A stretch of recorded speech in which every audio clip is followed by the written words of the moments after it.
So just to backtrack a little bit, I started out focusing on middle-aged women, but that is no longer my focus. I actually coach primarily men, which has been a really interesting transition. There's women that I coach as well. So I'm both men and women that I coach. And that common denominator of middle-aged women has been removed. And it is a wide variety. But the common denominator is they're high-achieving leaders who need support. So I just wanted to clarify that. Welcome to Career Coaching Secrets, the podcast where we talk with successful career coaches on how they built their success and the hard lessons they learned along the way. My name is Davis Nguyen, and I'm the founder of Purple Circle, where we help career coaches scale their business to $100,000 years, $100,000 months, and even $100,000 weeks.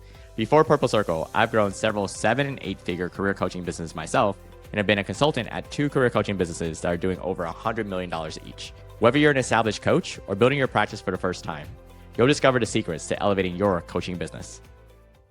Welcome to Career Coaching Secrets podcast. I'm Pedro, and today I'm joined by Iva Bontrager, a neuroscience coach and emotional health consultant whose journey from starting her first business at 14 to helping her son overcome autism has shaped her unique approach to transformation. What sets Iva apart is her focus on helping accomplished leaders who are secretly sacrificing their peace while chasing success, wondering if they're truly leading authentically or just performing for the next win.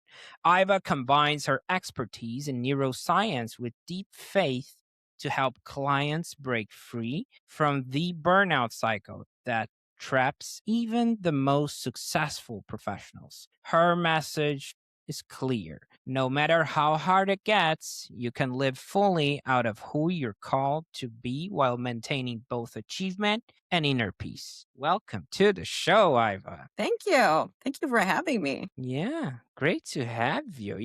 I like to backtrack a little, back to the rewind a bit, the origin story and all that, because every coach has that moment where they look at their life and say, you know what? I guess this is what I'm doing now. Right. So when was that for you? Yeah. So that when I fully said yes to pursuing coaching was in 2019. But the first time I became inspired to become a coach was back in 2012. For the first time ever, I was introduced to life coaching, and the benefit that I received from the person who coached me was phenomenal. It was life changing for me. And I remembered thinking in that, wow, this is such impactful work. Like, is there a way that I can do this? Because I just felt so drawn to it. But for various reasons, I just kind of always pushed that to the side and kept doing what I was doing until finally in 2019, I personally had hit burnout in the career that I was in and just knew I couldn't sustain that much longer. And I just knew I needed to make a shift. And so that was when that kind of niggling dream in the background started to surface a little bit more. And I started to ask those questions like, can I really do this? Can I really become a coach? And yep, 2019, I said yes. And I dove in and haven't looked back since. So Okay. So 2012, you felt inspired. Then 18, you had the burnout. And 2019, we're talking about the start of the coaching practice itself. Now, I want to understand one thing. Like, when did it shift from I'm helping people, I'm a coach and all that, to I'm building a real business around this? I'm not sure if it's the first invoice, the first paying client, but there is a moment for every coach that it sometimes it just clicks. Now I'm a business owner. When yeah. was that? That's a really interesting question. Because I've been a business owner most of my life, I think there's always been that component of recognizing that I'm building a business. I'm not just coaching, I'm building a coaching business. But initially, it was really interesting because, like I said, I've had so much experience building businesses. But when I first dove into the coaching realm and started to build my coaching business, I was really challenged in finding clients. And that was new for me, had not experienced it to that level before. And so it really required me to lean in and develop my skills around building a business in the coaching realm. But I think I've always seen myself as a business owner primarily, for sure. The work that I do is very impactful and, I'm called to the work for sure, but I'm also very clear that I'm in it to build, a very profitable, thriving business as well. Nice. Okay. And after you got rolling, who are the people that kept showing up? You mentioned finding clients, but I want to understand the ones you realize, okay, these are my people, this is my tribe. Because at the early stages, sometimes, I'm not saying this is what's your case, we see a lot of coaches trying to serve everyone at every moment, and sometimes they niche down, sometimes they don't. I just want to understand from your perspective if you ended eventually finding the people you can work best with. Yes, that's a really good question. So I started out with my niche being middle-aged women facing transition, which was really where I was at personally. I'd been walking through that myself. My kids were at a phase where they were starting to do their own thing. I was starting to ask, okay, what about me? My life was all about my kids before and raising them and being an incredible mom and all the things. And I was like, whoa, what about me? And kind of that, like, just not quite sure what to do, kind of spinning. And so my focus was really on that, but I didn't get a lot of momentum around that. That was not landing. And so I just really went with kind of whatever clients came my way. And over time, what became very clear was that I was actually seeing a lot of high achieving leaders. So in the business realm, in the church world, just various organizations of leaders of just coming my direction. And that was like kind of the common denominator was people who know how to produce results, but internally they're struggling. They don't have what they need to be thriving in every area of their life. And so that's really kind of what came my direction. And I had to know, like, I had to focus on, like, that was what was in front of me. So obviously you build around that. And I've also just realized that I really love working with leaders and helping them to, you know, hopefully avoid burnout, or if they do come to me and already in a burned out place, that, they can heal and recover from that so they can lead sustainably. But also, it was interesting because I didn't see that. Like, many times as coaches, we coach out of our own personal experience. And I had totally missed that dynamic that I myself had experienced burnout and that process that I've gone through to heal from burnout and all of that. Like, I can bring that into what I'm doing today with my leaders. And that was a totally like a piece that I missed when I was looking to niche down early on. I just didn't even think about that.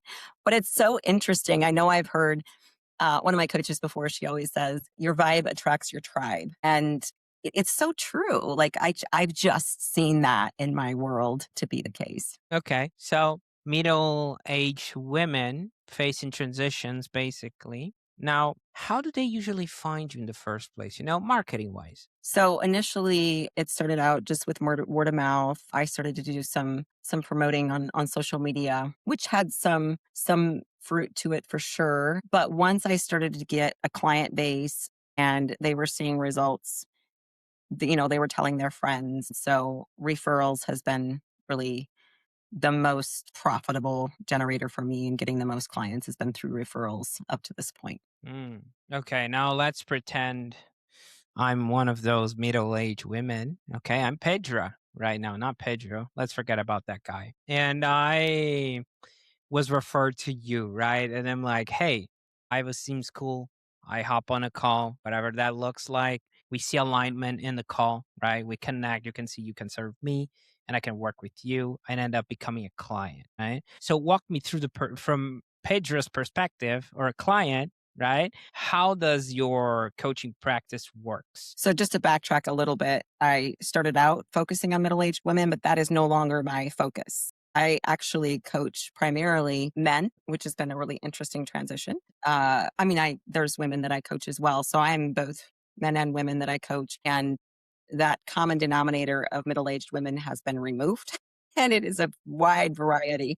But the common denominator is they're high achieving leaders who need support. So I just wanted to clarify that. Okay, great. Let's forget about the Pedro stuff. I'm Pedro. I backed Pedro. I'm a high achieving leader. I just shifted completely right now. I'm a high achieving leader and I want to work with Iva. How does that work? Yeah. So typically once they've found out about me, they'll reach out to me and contact me. We get on a call and, I engage with what are they looking to work on. And the interesting thing is that many times when somebody comes to me, they've already heard about the transformation that their friend has experienced. So they're pretty open already to saying yes to working with me. So then we talk about what is it that they want to work on? What is it specifically for them? And then I walk them through kind of what my coaching program is like. And then they get to say yes or no. We process through that and we go from there. Okay. I mean, your work seems pretty hands on, right? So, how do you think about, and this is a classic dilemma for the coach, right? Because sometimes they're wearing all the hats. And I love to ask this question. It's like, how do you prevent, since you're managing a lot of wearing out a lot of hats, marketing, business development, the coaching practice, how do you prevent yourself from getting into burnout again? The capacity dilemma, let's put it like that. Yeah, for sure. Well, I have very clear boundaries in place about how much I work, how many hours I work, and also, typically on my calendar every quarter, I have a retreat scheduled so that I have downtime, making sure that I have space to restore, recover, refresh myself. And then I have in my calendar, it's like priority to have a date night with my husband on a regular basis, time with my family. Like all of those kinds of things are first and foremost. And then my business is built around it. One of the things that I've had to learn is that in my business, there's always going to be something that I could or should be doing. And with the business brain, like I'm very entrepreneurially wired. And so I'm always like, my mind is always running about the things I could be doing. I'm dreaming about building and growing and all the things.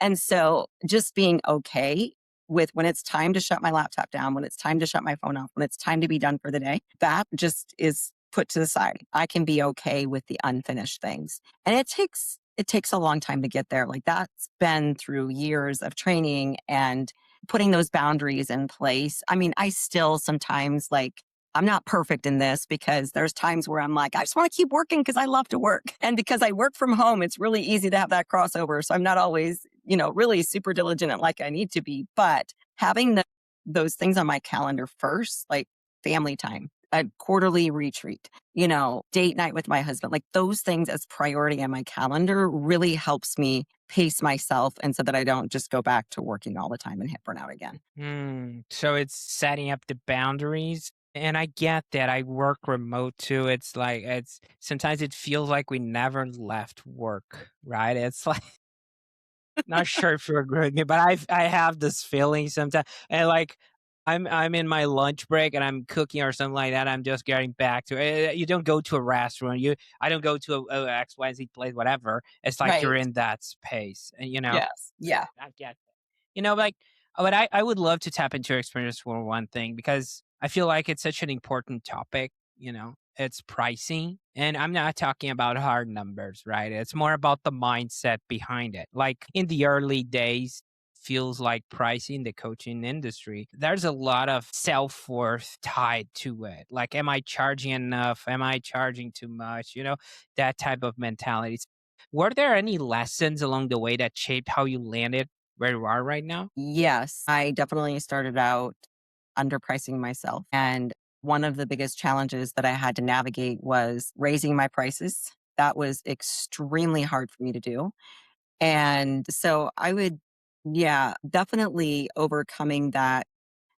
I think at the root of it is really, just that lack of valuing what you offer for the client. Like really looking at it through the lens of what kind of benefit do I provide for my client? If my client experiences the transformation that I'm offering, and the end result for them, what's that going to provide for them? Whether it's a business owner that's freeing up extra time so they can be with their family more, or things are shifting in their organization so that allows it for their revenue to increase. I mean, whatever that benefit is for the client, as a coach, I get to look at it from that perspective of what is this doing for my client and what's the benefit that they're receiving, and then look at the pricing through that.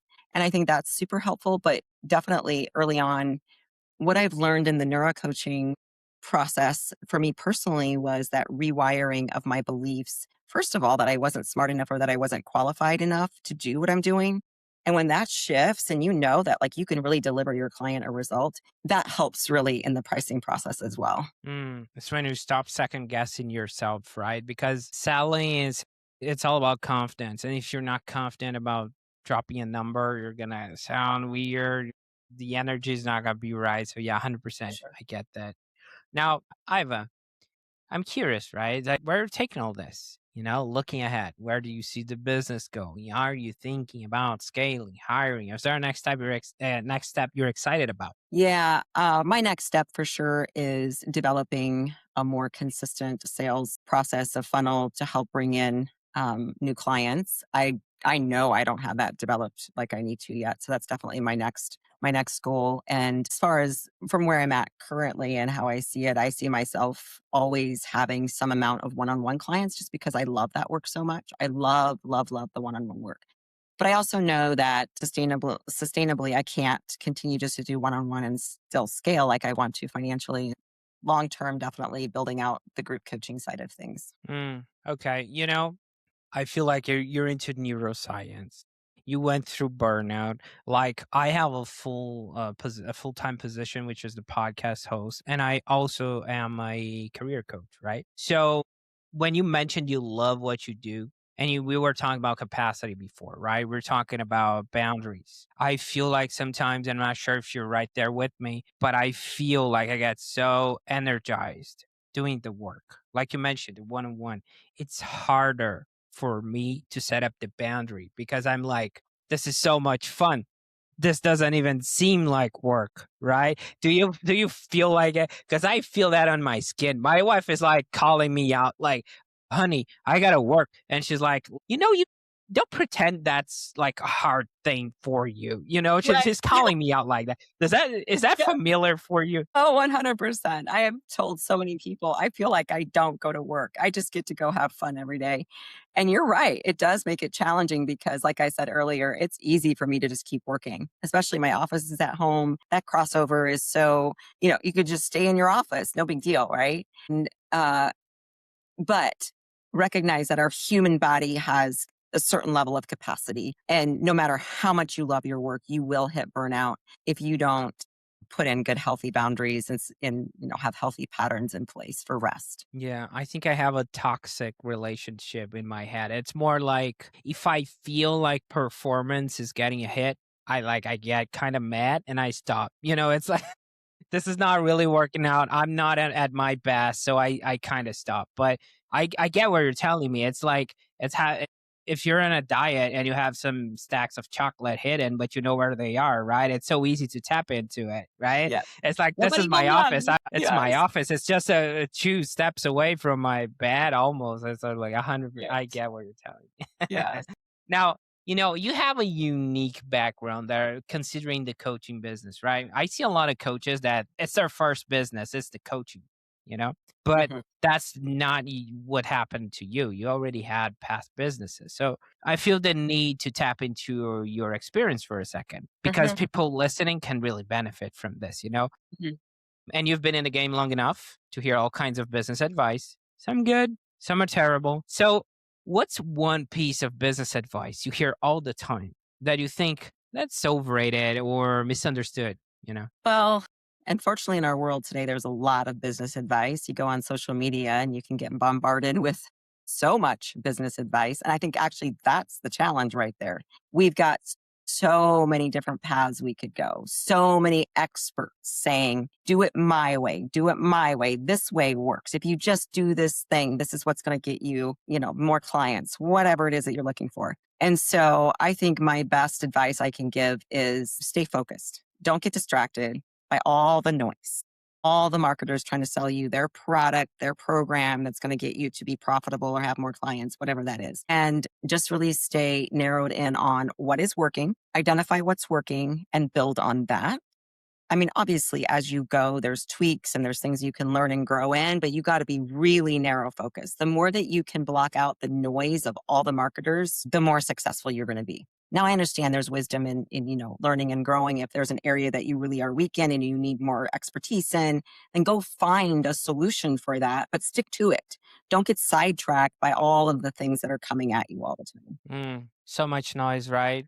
And it's like sometimes it's a contradiction. You're like browsing the social media, AI is dead, next post, AI is going to take over, and you're Yeah. like, oh my God, you start questioning reality, right? It's like, oh, am I the only one seeing this? Well, yeah, 100% get it. Now, on the other side, Iva, what's a piece of advice you wish more people actually took seriously, you know? I would say, believe in the work that you're doing. When you are doing work that is meaningful and you are working like for coaches who are working with clients and you're seeing, that you're making an impact on people's lives, be present in that, like celebrate that. There's so much there that you can build on in, you know, being present with the work that you're doing. We can get caught in like always the next thing, right? But there is something to be said about pausing and celebrating the success that you're seeing in your own organization, the success that your clients are achieving because of the work that you're doing with them. And that is such a game changer because if we're always in that place of survival mode, we always have to be on to the next thing. There's like this frantic energy, right? Versus being in that, like, I'm present, I'm enjoying what I'm doing, I'm clear minded about the direction that I'm going with, my clients, my business, like all the things. That's a sustainable level of, you can build on that versus always in this frantic energy of like, on to the next thing. I've done this now, check on, check on. Like, you never get to learn how to really be present and enjoy the fruit of your labor. And there is something to be said about that. Wow. You know what? It sounds like and it looks like you have a camera here in my home because I am exactly like that. And my wife always calls me out. I'm always checking the next box. She's like, enjoy a little, and I'm not, Typical high I'm just, achiever. I'm like, no, I had the next thing and Yes. next thing and next. Yes. Oh my God. Oh my Yeah. God. We gotta talk more. I'm just gonna say that, so thank you for that. That's such a powerful reminder. And I feel like I would love, your perspective on one topic. And I know we talked about that before when we first met, which is like AI, right? Yeah. Because you're a business owner, you have a different mindset about stuff. You're like you're not just trying to make coaching work. You have the mindset of a business, owner. So you see the full picture. So I've talked with people that are trying to replace coaches entirely with AI on a chatbot. I've talked with people that were like, "Hey, I'm going to replace the 20 coaches under me with AI." And I have people that are like, "This is never going to happen. There's the human component." So, which side are you on? Do you feel like AI is more like a threat or is it more like a good thing for coaches? Yeah, I think it's depending on how you use it. Currently I'm definitely on the side of, I think AI is a good thing. I don't think that I think in coaching, we still need that personal connection. There's still, we've been in the digital world for so long now, and AI has been a part of our lives now. I think what we're starting to see is a shift for people to really have that human connection. That's still a desirable thing. Now, I don't know what AI is going to do to our world in 10 years from now, but currently I'm saying like I think that human connection is really important and vital. And I'm also not afraid of AI at all. I have tapped into using AI to help me be more efficient, to build my business effectively. I'm not averse to using AI to help me be sustainable, to grow, to multiply, expand, all the things. I think the biggest challenge for me right now is that I've run into is a little bit of that franticness that I was talking about before. I can get in that with AI because it's always changing. And I'm like, okay, I just learned this and now it's doing this. And how do I catch up to that? And so even reminding myself, like, okay, yes, there's lots of opportunities there for AI and we can always be learning and growing, but not to get caught in that frantic energy of feeling like I'm behind, that somehow I'm missing out, because I feel like that's kind of the vibe right now when it comes to AI is everybody's like frantically trying to stay ahead of the game. And there's wisdom to that. We want to be wise in how we use AI and make sure that we're utilizing it in an effective way. But to really stay out of that kind of frantic energy of I'm somehow behind, because that's not going to help anybody. But that's been one of my challenges. I've found myself in this place of like franticness of, my goodness, something else has changed and I've got to learn a new platform or whatever. I love that. Now, and if someone listening wants to connect with you or follow your work, Iva, where can people find you and connect with you? Yeah, so my website is ivabontrager.com. And on Instagram, I'm at Iva Bontrager. On Facebook, I'm at Iva Bontrager Coaching. On LinkedIn, I'm Iva Bontrager. So yeah, all the places. Yeah, we're gonna have all the links here in the description. That's not a problem. There were a few things you shared today that really stay with me. I would say the 2018 event when you had your own burnout And not just that, by being vulnerable and open about that, but realizing down the road that you missed a piece, right? You missed that piece Yeah. of marketing, positioning component that could actually serve you so well. You know, Hmm. I feel like that's very important reminder. And also the reminder you gave about staying focused. And I took a note here. Iva hates marketers. Well, not the first person, okay? I also don't love them. I'm not a super fan. And sometimes it's like they don't see the whole picture. And I'm gonna give you some examples. It's like we can get you leads. First, are they qualified? How can you affirm that if you don't even know how my business works? How can Sure. you say that if you don't know who my ICP is? It's just a quick hook, so Yep. you got, or even if you're in Instagram and your ICP is, I don't know, LinkedIn, they don't even hang out there and they're trying to push you into Instagram or through Facebook and you don't have potential clients there. So I love that reminder, so honest. And this is my long-winded way of saying, Iva, that I appreciate what you do and sharing so openly today at the end of the day, Thank you. So it was great having you on. Thank you for having me on. I enjoyed it.